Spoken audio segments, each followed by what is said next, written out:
여러분 안녕하십니까? 목요일 아침 뉴스투데이 울산입니다. 먼저 오늘의 주요 뉴스입니다. 때이른 무더위에 오존주의보 발령도 잦아지는 가운데 폭염 연구진이 장마가 끝난 뒤 기록적인 무더위가 찾아올 것이라고 경고했습니다. 울산의 독특한 교통문화를 보여주는 로터리의 시대적 변천사와 과제를 짚어봤습니다. 고사위기에 버스터미널을 진단하는 연속기획. 오늘은 적자 운영을 견디지 못하고 줄줄이 쓰러지는 지방터미널 실태를 진단했습니다. 울산시와 기업체, 공공기관 등 30개 기관이 울산과학대학교와 연암공과대학교의 글로컬 대학 지정을 위한 공동협력을 선언했습니다. 때이른 폭염이 계속되면서 건강에 영향을 줄 수 있는 오존주의보 발령도 덩달아 늘고 있습니다.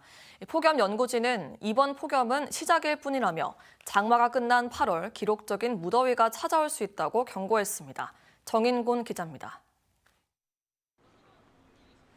시민들이 자주 찾는 도심 공원의 사람 발길이 뚝 끊겼습니다. 혹시나 하고 공원을 찾은 사람들도 강렬한 햇볕 아래에서 돌아다닐 엄두를 내지 못합니다. 더위가 더 일찍 온 것 같아요. 너무 힘들고 운동하기도 힘들고 너무 더워요. 얼마 안 되는 그늘을 찾아 휴식을 취하는 게 고작입니다. 지금은 오후 2시가 조금 넘은 시간인데요. 이곳의 현재 기온은 30도를 훌쩍 넘었습니다. 여느 때라면 시원하게 더위를 날려주던 강변도 찌는 듯한 무더위 속에 제 역할을 못합니다. 시원한 바람을 기대하며 햇볕을 피해 자리를 잡았지만 더위를 식히기에는 역부족입니다. 솔직히 여기도 그늘이지만 좀 덥고요. 대신에 이제 뭐 이렇게 주위에 사람도 많이 없고 이렇게 그늘이 있는 장소가 많이 없으니까. 때이른 폭염에 오존 농도도 치솟고 있습니다. 오존은 자동차 배출가스 등에서 발생하는 이산화질소가 태양광을 만나 발생하는 오염물질입니다. 빠르게 찾아온 강렬한 햇볕에 울산은 지난해보다 오존주의보 발령이 빨라지고 많아졌는데 벌써 지난해 1년 발령 횟수의 절반을 넘어섰습니다. 오존주의보가 발령되면 장시간 야외 활동 시 호흡기 불편 증상이 발생할 수 있습니다. 최근 폭염 예측 시스템을 개발한 연구진은 올해 기록적인 무더위가 찾아올 것으로 경고했습니다. 평년보다는 폭염 일수가 증가할 겁니다. 지금 이미 폭염을 저희 겪고 있고요. 8월에는 이제 상층 고기압이 발달하면서 저희가 좀 더 구조화되고 장기화된 그리고 좀 강력한 폭염들이 찾아올 거라고 좀 예상하고 있어서. 다만 오늘부터는 비가 내리거나 구름이 두텁게 끼면서 때이른 무더위가 잠시나마 한풀 꺾일 것으로 보입니다. MBC 뉴스 정인곤입니다. 울산시와 기업체, 공공기관 등 30개 기관이 울산과학대학교와 연암공과대학교의 글로컬 대학 지정을 위해 힘을 모으기로 했습니다. 특히 현대중공업과 LG전자 등 9개 기관은 업무 협약을 체결하고 맞춤형 인재 양성과 산학협력 강화 등 글로컬 대학 지정을 위한 업무 협약을 체결했습니다. 지역 중점의 세계 대학 육성을 위한 글로컬 대학은 2026년까지 전국의 30개 대학이 지정되며 5년간 약 1,000억 원을 지원받을 수 있습니다. 최근 울산 MBC 보도를 통해 공업탑 로터리의 상징인 공업탑 철거와 보존이 지역사회의 주요 이슈로 부각되고 있습니다. 울산의 독특한 교통문화를 보여주는 이 같은 로터리의 탄생 등 시대적 변천사와 과제를 짚어봤습니다. 유영재 기자입니다. 1990년대 태화 로타리 모습입니다. 로타리에 진입하지 못한 차량들이 태화교 위에 끝도 없이 이어져 있습니다. 로타리를 돌고 있는 차량들이 뒤엉켜 막혀 있다 보니 더 이상 내부로 진입을 할 수가 없습니다. 경찰관들이 나서 보지만 꽉 막힌 교통체증이 쉽게 풀릴 기미가 없습니다. 비슷한 시기 공업탑 로타리. 운전자들이 로타리를 돌다가 원하는 방향으로 나가려고 안간힘을 씁니다. 다른 차량에 막혀 빠져나가지 못하고 로타리를 빙빙 돌기 일쑤입니다. 1988년 서울올림픽 개최 이후 자가용 보급이 급증하면서 로타리 교통체증이 더욱 심해졌습니다. 나도 초보 때 다 그랬지만 혼났어요. 들어가면 부산 쪽에서 오는 뭐 버스라든가 이게 안 비켜주거든요. 머리 봐면 막 들어가지를 못해요. 바치카 싶어가지고. 1960년대 조성된 공업탑 로타리와 태화 로타리가 처음부터 로타리 모양은 아니었습니다. 당시 항공 사진을 보면 두세 개 정도의 도로가 교차하고 도로 주변에 여유 공간을 남겨둔 광장 형태였습니다. 그러다 광장과 연결되는 도로 숫자가 4-5개로 늘면서 1980년대 로타리 형태로 바뀌었습니다. 반면 이 시기 서울과 부산 등 대도시에 있던 로타리들은 대부분 사라졌습니다. 지하철 공사가 본격 시작되면서 로타리는 교차로로 바뀌고 상징물도 철거된 겁니다. 일단 교통량 증가하고 지하철 이제 보급 같은 이런 외부적인 요인이 있었다고 봅니다. 서울의 이제 신촌 로타리 같은 경우도 밑으로 지하철 2호선이 지나가고 있고요. 부산의 서면도 부산 지하철 1호선이 지나갑니다. 2000년대 들어서는 울산의 각 로타리에 신호등이 도입됐습니다. 1990년 말 6만 3천 대에 불과하던 울산의 차량이 10년 뒤인 2000년 말 29만 4천 대까지 5배 가까이 증가했기 때문입니다. 이후 신호 체계를 갖춘 로타리 방식은 20년 넘게 유지되어 오다 지난해 말 신봉 로타리가 평면 교차로로 전환됐습니다. 교통 흐름이라든지 또 편리성이라든지 주변 상권이라든지 이런 부분은 상당히 개선될 것으로 저희들 기대를 하고, 울산시는 향후 트램 운행에 대비해 공업탑 로타리와 태아 로타리의 교차로 전환 등 여러 가지 교통 불편 해소 방안을 검토하고 있습니다. 교통량을 한 곳으로 모으는 과거의 로터리 방식에서 벗어나 교통량을 분산시키는 방법에 대해서 고민이 필요해졌습니다. MBC 뉴스 유영재입니다. 지난달 울산 수출액이 5개월 만에 80만 달러대를 회복한 가운데 하이브리드 차를 중심으로 한 자동차 수출이 전체 수출을 주도한 것으로 파악됐습니다. 한국무역협회 울산 지역 본부가 발표한 수출입 동향에 따르면 울산의 5월 수출은 1년 전에 비해 19.3% 증가한 81억 7천만 달러를 기록하며 3개월 연속 증가세를 보였습니다. 품목별로는 하이브리드 차 수출이 2개월 연속 70% 증가하며 자동차가 역대 5월 수출 중 가장 많은 25억 달러를 기록했으며 석유 제품도 국제유가 상승에 따른 수출 단가 상승으로 18.3% 증가했습니다. 기획재정부가 23년도 공공기관 경영평가를 실시한 결과 울산 지역의 기관들은 모두 보통 이상의 등급을 받았습니다. 한국에너지공단이 우수 등급으로 가장 좋은 평가를 받았고 한국동서발전은 양호, 한국석유공사와 근로복지공단, 한국산업인력공단은 보통 등급을 받았습니다. 다만 한국전력의 단기 순손실과 관련된 발전 자회사인 동서발전은 기관장과 감사 상임이사의 성과급 50% 삭감 조치를 받았습니다. 버스터미널 문제를 다루는 연속기획 두 번째 시간입니다.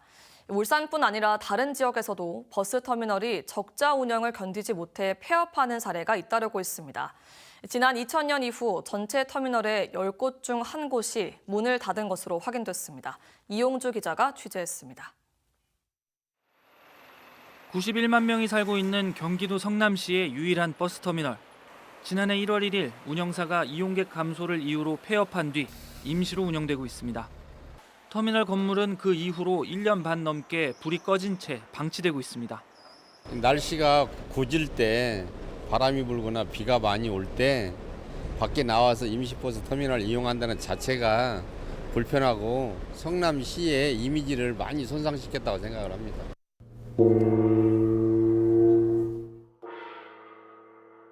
매출에 직격탄을 맞은 점포 주인들은 성남시와 터미널이 폐업을 몰래 합의했다며 거리에 나섰지만 성남시는 터미널 정상화는 민간 간 정상적인 양도 양수를 통하는 것이 현실적 방안이라며 손을 놓고 있습니다. 성남시장님 면담을 요청하고 지금까지 기다리고 있는데 대책이 뭔지 내놔라 그랬더니 없답니다. 대책이. 지금 1년 6개월째예요. 터미널 운영에 어려움을 겪는 것은 전국적인 현상입니다. 인구 5만의 충남 금산버스터미널. 대출을 받아 직원 월급을 주는데 한계에 달해 폐업을 고려하고 있습니다. 지원이 안 된다고 하면 저희가 휴업이나 폐업을 통해 가지고 문을 닫을 수밖에 없다는 상황을 일반 시민들이나 군에서 충분히 이해를 하고 2000년과 2024년 2월자 버스터미널 명단을 전수조사해 지도를 그려봤습니다. 331곳에 달했던 터미널 가운데 현재 남아있는 곳은 295곳으로 10곳 중 1곳꼴로 문을 닫은 것으로 나타났습니다. 이 중 민영터미널은 251곳, 공영은 44곳이었고 5곳은 민영터미널 폐업으로 지자체가 임시관리하고 있습니다. 영세터미널의 도미노 폐업이 지역 소멸 현상을 가속화할 것이라는 위기감이 높아지는 가운데 정부는 지난해 당정협의회를 시작으로 대책 마련에 들어갔습니다. MBC 뉴스 이용주입니다.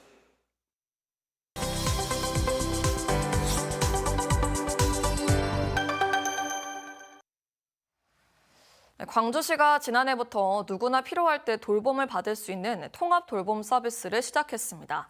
기대 반 우려 반으로 시작한 사업이었는데요. 1년 만에 광주의 대표 정책으로 자리매김하고 있다고 합니다. 송정근 기자가 보도합니다. 지난해 고관절 수술을 받아 거동이 불편해진 87살 서송암 할머니 집에 한의사와 간호사가 찾아왔습니다. 혈압과 당뇨를 측정하고 할머니가 아파하는 등과 허리에 침을 놓습니다. 허리랑 다리 좀 어떠셨어요? 그래도 많이 아파요. 약침 먼저 놔드릴게요. 광주시가 지난해부터 시작한 광주 통합돌봄 서비스로 한의사가 직접 집으로 찾아와 진료를 해주는 방문진료 서비스입니다. 엄마가 침을 맞고 싶다 해서 혼자 가가지고는 너무 힘들어 하시는데 갔다 오시면 또 녹초가 되시고 그러는데 엄마가 좀 나았다고 하니까 저도 이제 기분이 좋고 내일도 조금씩 보러 다니고. 또 다른 통합돌봄 서비스를 신청한 75살 정순자 할머니 집. 물리치료사가 커다란 공을 들고 방문해 무릎 관절과 발목 관절을 풀어주는 치료를 하고 하체 근력을 강화해주는 치료도 합니다. 천천히 좌우로 10개만 해보실게요. 하나, 둘. 허리가 안 좋아 침대에서 식탁까지 걸어가는 것도 힘들었는데 이젠 집 밖으로 나가는 것도 가능해졌습니다. 여기 선생님이 오시고 하니까 허리를 이렇게 해주시고 목도 안 좋았는데 목도 좋아지고요. 여러 가지 좋아졌어요. 못 걸었는데 걷고요. 광주 통합돌봄 서비스는 광주시와 5개 자치구가 함께 추진하고 있는데 방문 목욕, 영양 설계, 병원 동행 등 7개 서비스와 긴급 돌봄을 제공하고 있습니다. 기존 돌봄 정책은 특정 대상자만 지원하는 선별주의, 그리고 스스로 신청해야만 지원하는 신청주의를 엄격하게 적용해 왔습니다. 하지만 광주 통합 돌봄 서비스는 누구나 돌봄을 받을 수 있다는 점에서 기존 복지 정책의 한계를 극복했다는 평가를 받고 있습니다. 당사자 본인이 아니더라도 이웃이나 기관들이 돌봄 신청을 대신해줬고 그 결과 지난 1년 동안 광주 통합 돌봄 서비스를 14,000명 가까이 이용했습니다. 저희 광주동 통합돌봄은 이웃이 신청해 주실 수 있습니다. 실제 1년간 18,000건에 이르는 신청건 중에서 절반가량이 이웃이나 기관의 신청이었습니다. 저희가 얼마나 놀랐는지 모릅니다. 지난해 광주 시민이 뽑은 최고의 정책으로 선정된 광주 통합돌봄 서비스. 2년차를 맞은 광주 돌봄 서비스는 사회적 관계망이 단절된 시민들이 서로 만나 공동체를 복원할 수 있도록 사회적 관계돌봄 서비스를 제공할 예정입니다. MBC 뉴스 송정근입니다. 경무의 낮은 임금, 악성 민원 등으로 공무원, 특히 5년 미만의 저연차 공무원들의 퇴직이 늘고 있습니다. 대전에서는 특별 휴가를 만드는 등 이른바 MG 공무원의 이탈을 막기 위한 노력이 잇따르고 있습니다. 문은선 기자가 보도합니다. 2년차 공무원 홍성현 씨는 지난달 가족들과 해외여행을 다녀왔습니다. 새로 생긴 새내기 도약 휴가 닷새를 알차게 이용했습니다. 5일이나 이제 새로 생긴 것도 당연히 좋지만 아무래도 조직적인 차원에서 이제 저연차 공무원들 대상으로 이렇게 좀 노력도 하고 법 개정도 하고 하는 모습이 좀 변화되는 모습을 보여주는 것 같아서. 대전 동구를 시작으로 대덕구도 성장 지원 휴가 도입을 위해 조례를 개정합니다. 전국적으로 자치단체마다 이름은 다르지만 젊은 공무원들을 대상으로 한 특별 휴가 도입이 잇따르고 있습니다.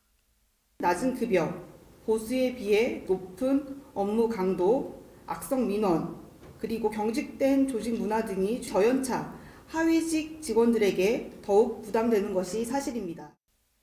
영유아 자녀를 돌볼 수 있게 보육휴가를 만들고 15떡과 밥 당번 등 시대에 맞지 않는 관행을 없앤 곳도 있습니다. 단순히 조직 문화 개선을 독려하는 데 그치는 게 아니라 제도화하는 겁니다. MZ세대의 퇴사가 늘고 신규 공무원 유입까지 주는 데 따른 위기감 때문입니다. 실제 지난 3년간 대전시와 5개 구에서 매년 5년 미만 저연차 공무원 30-40명씩이 공직사회를 떠났습니다. 올 들어서는 벌써 20명 넘게 그만뒀습니다. 특히 이들 가운데 절반 이상이 2년 미만의 신입 공무원들입니다. 성과에 따른 보상체계 강화도 이런 분위기와 무관하지 않습니다. 올해 공무원 임금은 직급 구분 없이 2.5% 인상했습니다. 지난 3년간 1%대 인상률과 비교하면 4년 만에 최대치인데 여전히 물가 상승률에는 못 미칩니다. MBC 뉴스 문은선입니다.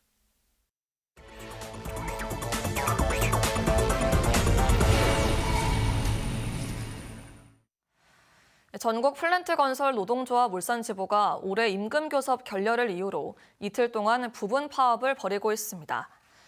울산 플랜트 건설 노조는 1급 15,000원 인상을 요구했지만 사용자 측이 1급 4,000원 인상만을 제시해 교섭을 결렬할 수밖에 없었다고 설명했습니다. 노조는 지난 5일 울산지방노동위원회에 쟁의 조정을 신청했지만 조정 중지 결정이 내려짐에 따라 파업권을 확보했다고 설명했습니다. 울산지법 형사9단독은 집행유예 기간 무면허 음주운전을 하다 사고를 낸 30대 A씨에게 징역 1년 6개월의 실형을 선고했습니다. A씨는 음주운전 집행유예 기간이던 지난 3월 경남 양산에서 운전 중이던 택시를 들이받고 도주하다 음주 단속에 적발돼 재판에 넘겨졌습니다. 재판부는 징역형 집행유예 기간 자숙하지 않고 사건을 벌였다며 실형 선고가 불가피하다고 설명했습니다. 더불어민주당 울산시당 재생에너지특별위원회는 어제 시의회에서 기자회견을 열고 울산의 부유식 해상풍력 사업에 조속한 추진을 촉구했습니다. 이들은 현 집행부 출범 이후 부유식 해상풍력 사업이 외면받아 세계적 터빈 회사인 베스타스의 공장 건설은 목포로, 현대중공업의 부유체 제작은 군산으로 계획이 변경됐다고 밝혔습니다. 또 산업 전환을 통한 지역 경제 발전을 위해 부유식 해상풍력 사업에 대한 울산시의 주도적인 역할도 함께 주문했습니다. 장생포 고래바다 여행선이 어제 오전 장생포 남동쪽 21km 해상에서 참 돌고래떼 200여 마리를 발견했습니다. 이번 고래 발견은 지난 9일 첫 발견 이후 두 번째로 약 10분간 장생포 앞바다를 헤엄치는 참 돌고래떼의 모습을 관찰했습니다. 남구도시관리공단은 최근 장생포 인근 바다에서 참 돌고래 먹이 활동이 활발해져 더 자주 볼 수 있을 것으로 전망하고 있습니다. 울산의 첫 워케이션 센터인 온앤오프가 어제 동구 일산해수욕장에 문을 열었습니다. 일산해수욕장에 워케이션 센터를 조성한 동구는 이용 활성화를 위해 지역 호텔과 연계한 상품과 관광 체험 프로그램을 도입할 예정입니다. 일과 휴가의 합성어인 워케이션은 직장인이 원하는 곳에서 일하면서 휴가를 보내는 새로운 업무 형태입니다. 이어서 날씨 알아보겠습니다. 성혜진 기상캐스터입니다. 어제는 많이 더우셨죠? 오늘은 구름이 두텁게 끼고 비가 가끔씩 내리면서 이 폭염도 한결 누그러지겠습니다. 오늘 울산의 낮 최고 기온은 29도로 올 들어 가장 높은 기온을 기록했던 어제보다는 4도가량 낮겠습니다. 오늘 이 비는 저녁부터 밤사이 퇴근길 무렵에 내릴 텐데요. 예상되는 비의 양은 5mm 안팎으로 양이 그리 많지는 않겠습니다. 고비는 주말입니다. 정체전선이 북상하면서 모레 늦은 오후부터 새벽 사이 시간당 30mm에 달하는 매우 강한 비가 쏟아지겠고요. 남부지방은 이 비를 시작으로 본격적인 장마철에 돌입할 것으로 예보됐습니다. 오늘 포항과 경주는 대체로 맑겠고요. 그 밖의 지역들은 구름이 가득 끼겠습니다. 현재 기온은 울산과 경주, 양산이 모두 21도를 보이고 있고요. 낮 최고 기온은 울산과 부산을 제외한 지역에서 30도를 넘어서겠습니다. 오늘 남해 동부 바깥 먼바다에서는 바람이 매우 거세게 불겠고요. 물결도 최고 3m까지 높게 일면서 풍랑특보가 발효될 가능성이 있겠습니다. 당분간 대체로 흐린 날씨가 이어지겠고 장맛비 소식이 잦겠습니다. 날씨였습니다.